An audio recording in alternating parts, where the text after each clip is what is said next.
ओम शांति। 23 अक्टूबर 2022 के ईश्वरीय महावाक्य। पहले एक नज़र मुरली के मुख्य पॉइंट पर। बाबा ने कहा, ज्ञान है ही मुख्य दो शब्दों का, जिसको रचयिता और रचना व अलफ और बे कहते हो। जो ज्ञानी और योगी होगा उसकी धारणा श्रेष्ठ होगी। ज्ञानी है, लेकिन ज्ञानी तो आत्मा वह स्थिति नहीं है। योग लगाने वाले हैं, लेकिन योगी जीवन वाले नहीं हैं। 63 जन्मों के विस्मृति के संस्कार व कमजोरी के संस्कार ब्राह्मण जीवन में कहाँ न कहाँ मूल नेचर बन पुरुषार्थ में विघ्न डालते हैं।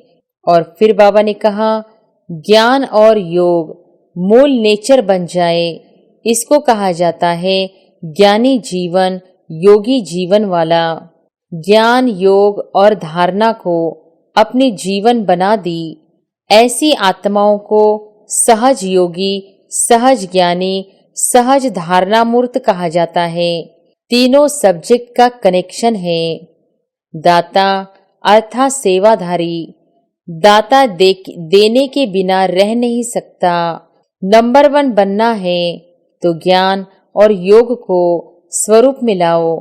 फिर नंबर वार नहीं होंगे, लेकिन नंबर 1 होंगे।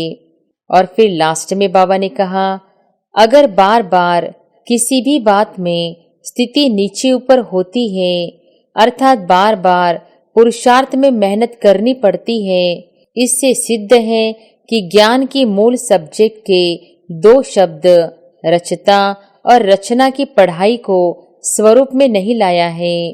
ब्राह्मण जीवन का नेचुरल स्वभाव संस्कार ही योगी जीवन, ज्ञानी जीवन है, अर्थात जीवन निरंतर सदा। चाहे किसी भी रूप में माया आए, लेकिन खुशी न जाए, ऐसे खुश रहने वाले ही सदा खुश नसीब है।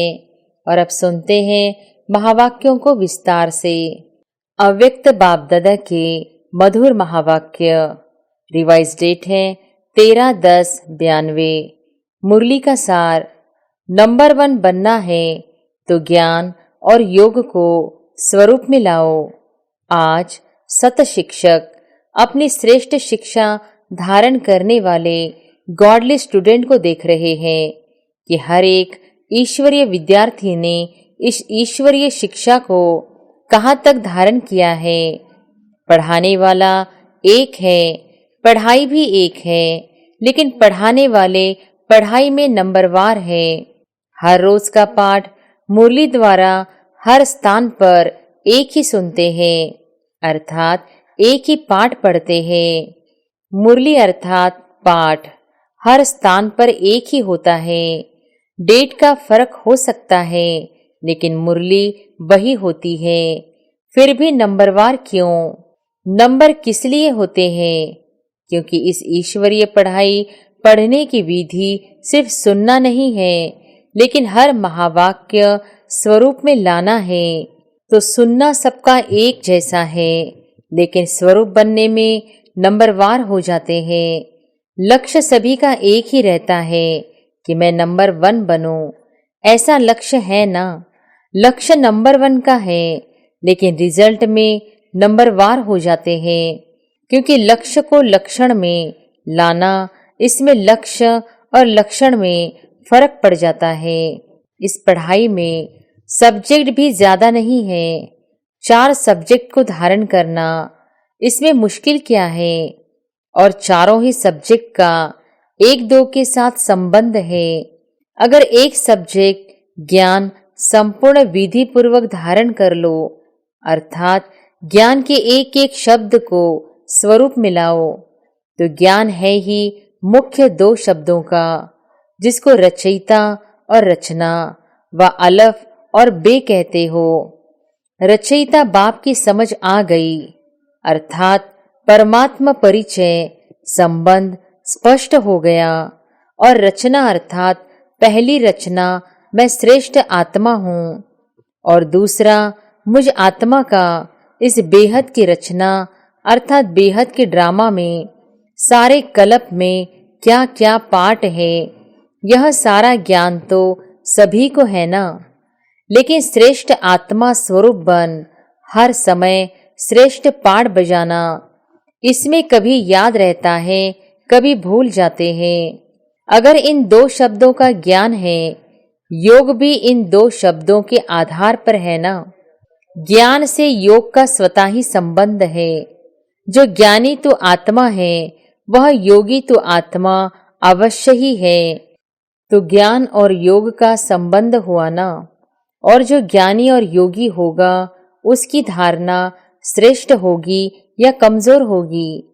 श्रेष्ठ स्वतः होगी ना, सहज होगी ना, कि धारणा में मुश्किल होगी? जो ज्ञानी तो आत्मा, योगी तो आत्मा है, वह धारणा में कमजोर हो सकता है? नहीं। होते तो है, तो ज्ञान योग नहीं है। ज्ञानी है, लेकिन ज्ञानी तो आत्मा, वह स्थिति नहीं है। योग लगाने वाले हैं, लेकिन योगी जीवन वाले नहीं हैं। जीवन सदा होती है और जीवन नेचुरल होती है। योगी जीवन अर्थात ओरिजिनल नेचर योगी की है। 63 जन्मों के विस्मृति के संस्कार व कमजोरी के संस्कार ब्राह्मण जीवन में कहाँ कहाँ मूल नेचर बन पुरुषार्थ में विघ्न डालते हैं। कितना भी स्वयं व दूसरा अटेंशन खिंचवाता है कि यह परिवर्तन करो, वह स्वयं भी समझते हैं कि यह परिवर्तन होना चाहिए, लेकिन जानते हुए भी, चाहते हुए भी क्या कहते हो? चाहते तो नहीं है, लेकिन मेरी नेचर है यह, मेरा स्वभाव है यह। तो नेचर नेचुरल हो गई है ना।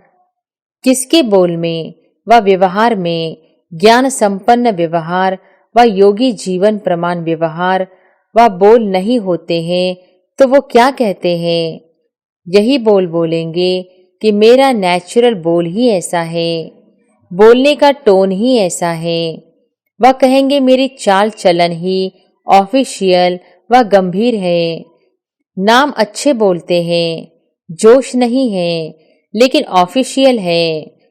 तो चाहते भी समझते भी नेचर नेचुरल वर्क कार्य करती रहती है, उसमें मेहनत नहीं करनी पड़ती है। ऐसे जो ज्ञानी जीवन व योगी जीवन में रहते हैं, तो ज्ञान और योग संपन्न हर कर्म नेचुरल होते हैं, अर्थात ज्ञान और योग यही उनकी नेचर बन जाती है। और नेचर बनने के कारण श्रेष्ठ कर्म, युक्ति युक्त कर्म नेचुरल होते रहते हैं। तो समझा, नेचर नेचुरल बना देती है, तो ज्ञान और योग मूल नेचर बन जाए। इसको कहा जाता है ज्ञानी जीवन, योगी जीवन वाला। ज्ञानी सभी हो, योगी सभी हो, लेकिन अंतर क्या है? एक है ज्ञान सुनने सुनाने वाले, यथाशक्ति जीवन में लाने वाले। दूसरे हैं ज्ञान और योग को हर समय अपने जीवन की नेचर बनाने वाले। विद्यार्थी सभी हो, लेकिन यह अंतर होने के कारण नंबरवार बन जाते हैं। जिसकी नेचर ही ज्ञानी योगी की होगी, उसकी धारणा भी नेचुरल होगी। नेचुरल स्वभाव संस्कार ही धारणा स्वरूप होंगे। बार बार पुरुषार्थ नहीं करना पड़ेगा कि इस गुण को धारण करूं, उस गुण को धारण करूं, लेकिन पहले फाउंडेशन के समय ही ज्ञान, योग और धारणा को अपने जीवन बना दी। इसलिए यह तीनों सब्जेक्ट ऐसी आत्मा की स्वतः और स्वाभाविक अनुभूतियां बन जाती है। इसलिए ऐसी आत्माओं को सहज योगी, सहज ज्ञानी, सहज धारणा मूर्त कहा जाता है। तीनों सब्जेक्ट का कनेक्शन है। जिसके पास इतनी अनुभूतियों का खजाना संपन्न होगा, ऐसी संपन्न मूर्तियां स्वतः ही मास्टर दाता बन जाती है। दाता अर्थात सेवाधारी। दाता देने के बिना रह नहीं सकता। दातापन के संस्कार से स्वतः ही सेवा का सब्जेक्ट प्रैक्टिकल में सहज हो जाता है। तो चारों का ही सब्जेक्ट, तो चारों का ही संबंध हुआ ना। कोई कहे कि मेरे में ज्ञान तो अच्छा है, लेकिन धारणा में कमी है तो उसको ज्ञानी कहा जाएगा? ज्ञान तो दूसरों को भी देते हो ना, है तब तो देते हो। एक है समझना, दूसरा है स्वरूप मिलाना। समझने में सभी होशियार है, समझाने में भी सभी होशियार है, लेकिन नंबर 1 बनना है तो ज्ञान और योग को स्वरूप मिलाओ। फिर नंबरवार नहीं होंगे लेकिन नंबर 1 होंगे। तो सुनाया कि आज सत शिक्षक अपने चारों ओर के ईश्वरीय विद्यार्थियों को देख रहे थे। तो क्या देखा? सभी नंबर 1 दिखाई दिए व नंबरवार दिखाई दिए। क्या रिजल्ट होगी? वह समझते हो कि नंबर 1 तो एक ही होगा, हम तो नंबरवार में ही आएंगे। फर्स्ट डिवीजन में तो आ सकते हो ना, उसमें एक नहीं होता है। तो चेक करो, अगर बार बार किसी भी बात में स्थिति नीचे ऊपर होती है, अर्थात बार बार पुरुषार्थ में मेहनत करनी पड़ती है, इससे सिद्ध है कि ज्ञान की मूल सब्जेक्ट के 2 शब्द रचता और रचना की पढ़ाई को स्वरूप में नहीं लाया है। जीवन में मूल संस्कार के रूप में व मूल नेचर के रूप में व सहज स्वभाव के रूप में नहीं लाया है। ब्राह्मण जीवन का नेचुरल स्वभाव संस्कार ही योगी जीवन, ज्ञानी जीवन है। जीवन अर्थात निरंतर, सदा। 8 घंटा जीवन है, फिर 4 घंटा नहीं, ऐसा नहीं होता। आज 10 घंटे के योगी बने, आज 12 घंटे के योगी बने, आज 2 घंटे के योगी बने, वो योग लगाने वाले योगी हैं, योगी जीवन वाले योगी नहीं। विशेष संगठित रूप में इसलिए बैठते हो कि सर्व के योग की शक्ति से वायुमंडल द्वारा कमजोर पुरुषार्थियों को और विश्व की सर्व आत्माओं को योग शक्ति द्वारा परिवर्तन करे। इसलिए वह भी आवश्यक है, लेकिन इसीलिए योग में नहीं बैठते हो कि अपना ही टूटा हुआ योग लगाते रहो। संगठित शक्ति यह भी सेवा के निमित्त है, लेकिन योग भट्टी इसलिए नहीं रखते हो कि मेरा कनेक्शन फिर से जुड़ जाए। अगर कमजोर हो तो इसलिए बैठते हो, और योगी तो आत्मा हो तो मास्टर सर्वशक्तिवान बन, मास्टर विश्व कल्याणकारी बन, सर्व को सहयोग देने की सेवा करते हो। तो पढ़ाई अर्थात स्वरूप बनना। अच्छा, आज दीपावली मनाने आए हैं। मनाने का अर्थ क्या है? दीपावली में क्या करते हो? दीप जलाते हो। आजकल तो लाइट जलाते हैं, और लाइट पर कौन आते हैं? परवाने। और परवाने की विशेषता क्या होती है? फिदा होना। तो दीपावली मनाने का अर्थ क्या हुआ? तो फिदा हो गए हो या आज होना है? हो गए हो या होना है? हो गए हैं। तो दीपावली तो मना ली, फिर क्यों मनाते हो? जब फिदा हो गए तो दीपावली मना लिया कि बीच बीच में चक्कर लगाने जाते हो? फिदा हो गए हैं लेकिन थोड़े पंख अभी है, उससे थोड़ा चक्कर लगा लेते हो। तो चक्कर लगाने वाले तो नहीं हो ना। चक्कर लगाना अर्थात किसी न किसी माया के रूप से टक्कर खाना। माया से टक्कर खाते हो या माया को हार खिलाते हो? वह कभी विजय प्राप्त करते हो, कभी टक्कर खाते हो। दीपमाला यह अपना ही यादगार मनाते हो। आपका यादगार है ना, कि मुख्य आत्माओं का यादगार है? आप देखने वाले हो, आप सबका यादगार है। इसीलिए आजकल बहुत अंदाज में दीपक के बजाय छोटे छोटे बल्ब जगा देते हैं। दीपक जलाएंगे तो संख्या फिर भी उससे कम हो जाएगी, लेकिन आपकी संख्या तो बहुत है ना, तो सभी की याद में अनेक छोटे छोटे बल्ब जगमगा देते हैं, तो अपना यादगार मना रहे हैं। जब दीपक देखते हो तो समझते हो यह हमारा यादगार है, स्मृति आती है। यही संगम युग की विशेषता है, जो चैतन्य दीपक अपना जड़ यादगार दीपक देखते हो। चैतन्य में स्वयं हो और जड़ यादगार देख रहे हो। ऐसे तो जिस दिन दीपावली मनाओ उस दिन ही वास्तविक तिथि है, यह तो दुनिया वालों ने तिथि फिक्स की है, लेकिन आपकी तिथि अपनी है। इसलिए जिस दिन आप ब्राह्मण मनाओ वही सच्ची तिथि है। इसलिए कोई भी तिथि फिक्स करते हैं तो किससे पूछते हैं? ब्राह्मणों से ही निकालते हैं। तो आज बाप दादा सभी देश विदेश के सदा जगे हुए दीपकों को दीपमाला की मुबारक दे रहे हैं, बधाई दे रहे हैं। दीपावली मुबारक अर्थात माला माल संपन्न बनने की मुबारक। ऐसे सदा जागती ज्योत, सदा स्वयं प्रकाश स्वरूप बन अनेकों का अंधकार मिटाने वाले सच्चे दीपक, सदा चारों ही सब्जेक्ट को साथ साथ जीवन में लाने वाले, सर्व सब्जेक्ट में नंबर 1 के लक्ष्य को लक्षण में लाने वाले, ऐसी ज्ञानी तो आत्माएं, योगी तो आत्माएं, दिव्य गुण स्वरूप आत्माएं, निरंतर सेवाधारी श्रेष्ठ विश्व कल्याणकारी आत्माओं को बाप दादा का याद प्यार और नमस्ते। अव्यक्त बाप दादा की पर्सनल मुलाकात।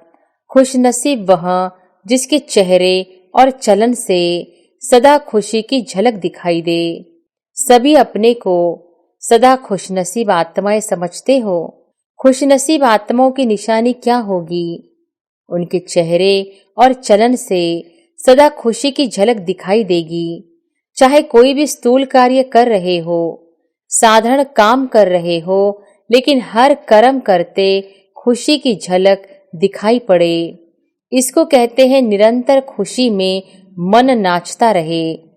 ऐसे सदा रहते हो या कभी बहुत खुश रहते हो, कभी कम? खुशी का खजाना अपना खजाना हो गया तो अपना खजाना सदा साथ रहेगा ना, या कभी कभी रहेगा? बाप के खजाने को अपना खजाना बनाया है या भूल जाते हैं? अपना खजाना, अपनी स्थूल चीज तो याद रहती है ना। वह खजाना आंखों से दिखाई देता है, लेकिन यह खजाना आंखों से नहीं दिखाई देता। दिल से अनुभव करते हो तो अनुभव वाली बात कभी भूलती है क्या? तो सदा यह स्मृति में रखो कि हम खुशी के खजाने के मालिक हैं। जितना खजाना याद रहेगा उतना नशा रहेगा। तो यह रूहानी नशा औरों को भी अनुभव कराएगा कि इनके पास कुछ है। माताओं को सारा समय क्या याद रहता है? सिर्फ बाप याद रहता है या और भी कुछ याद रहता है? वर्षे की तो खुशी दिखाई देगी ना। जब ब्राह्मण जीवन के लिए संसार ही एक बाप है तो संसार के सिवाय और क्या याद आएगा? सदा दिल में अपने श्रेष्ठ भाग्य के गीत गाते रहो। ऐसा श्रेष्ठ भाग्य सारे कल्प में प्राप्त होगा।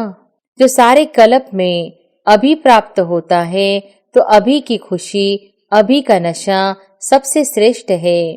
तो माताओं को और कोई संबंधी याद आते हैं? कोई संबंध में नीचे ऊपर हो तो मोह जाता है। मोह सारा खत्म हो गया। जो कहते हैं कुछ भी हो जाए मेरे को मोह नहीं आएगा, वो हाथ उठाए। अच्छा, मोह का पेपर भले आवे, पांडव तो नष्ट मोह है ना। व्यवहार में कुछ ऊपर नीचे हो जाए फिर नष्ट मोह है। अभी भी बीच बीच में माया पेपर तो लेती है ना, तो उसमें पास होते हो, या जब माया आती है तब थोड़ा ढीले हो जाते हो। तो सदा खुशी के गीत गाते रहो। समझा? कुछ भी चला जाए लेकिन खुशी नहीं जाए।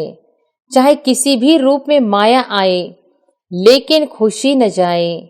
ऐसे खुश रहने वाले ही सदा खुश नसीब हैं।